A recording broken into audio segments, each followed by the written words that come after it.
Hi. So the time frame of Gaza ceasefire is going to come into effect, and many people are not very optimistic about it. Though I am optimistic, not 100% of all the 3 or 4 stages, but yes, it will come into effect. For that, I am very much optimistic. And the people who are not optimistic are due to the reluctance of Netanyahu, and he is being pressured by his very far right supporters like Bin Gvir and Spotrich, and he is also looking reluctant because of them. But I am optimistic because of the one major reason, because 3 parties and 3 very strong and at least 2 very strong parties out of 3 have actually declared that the deal is being done. Number 1, Donald Trump, and he has actually declared the deal has been sealed. And first he tweeted that as a very in a short time there will be some report on this deal. Then he made a long tweet and in which he praised his envoy and other people involved.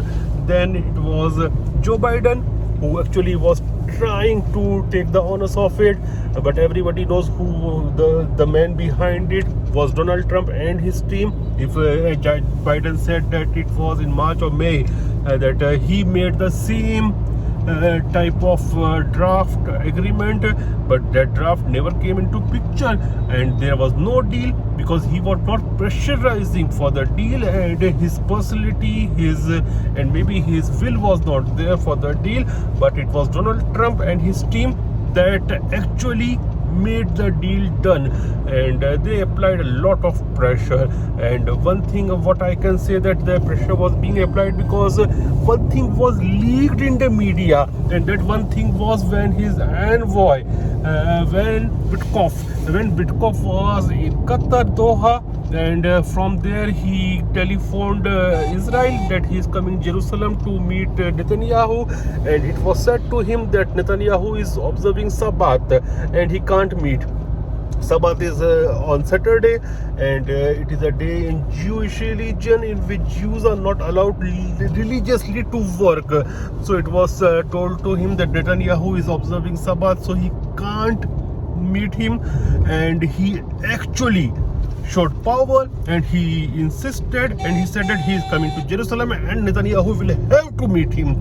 So he put pressure and he talked with Netanyahu with the position of strength, and these things are actually in media. That means these things were leaked to the media purposefully to put extra pressure on Netanyahu, and I think that thing is going to work, and that was the main reason behind the seal of deal. Because well, you should not forget one thing, that Israel, whatever technological benefits they are having, it's a small country and it cannot continue to do whatever it does without United States of America's help, because throughout all these 15 months or so, we have been watching that every single day they were in need of support in terms of arms, in terms of money, in terms of diplomacy by United States of America. So if you are so much dependent on any country, then you have to do what they want, and in that regards you lose your foreign policy sovereignty. So it was the case and Trump utilized it. Then second party was Biden also said that he was the man behind the deal. So his declaration, that is declaration from incumbent and upcoming presidents of United States of America, so both are on the same page right now that the deal has been done. Then Qatar and Cairo, Egypt, they also declared. So there are three players on the international page. They declared that the deal has been done, so the deal will be done. Though I'm not very optimistic that it will be followed by letter and spirit and there will be events which will try to jeopardize it. Now the onus lies on Donald Trump and his team up till where he want to take the issue, and if he really want to make some peace in that particular region of the earth, then he can actually go for some kind of Palestinian state. And there are reports already in media that Donald Trump, who used to be very, very close to Mr. Netanyahu in his first term, was actually backstabbed because when he went for Abraham Accords, and he also shifted US embassy to Jerusalem from Tel Aviv.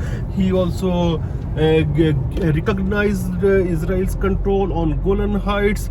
That time he was, it's not written but it's in media report, that he was promised that some form of Palestinian state will be there, but it never came into being, and that is the reason he's exerting pressure, and he's not very happy with the current administration in Tel Aviv. So if he want peace in that particular region of the earth, then he will exert pressure and make some kind of political arrangement for the state of Palestine to exist. And if it really does, then Saudi Arabia and other regional countries will also maintain and establish full-fledged diplomatic ties with Israel, and that will lead to normalization of Israel as a country in the region. So it all depends on Donald Trump and how much pressure he can exist and how much he can resist the Israeli lobby in United States of America. Let's see what happens.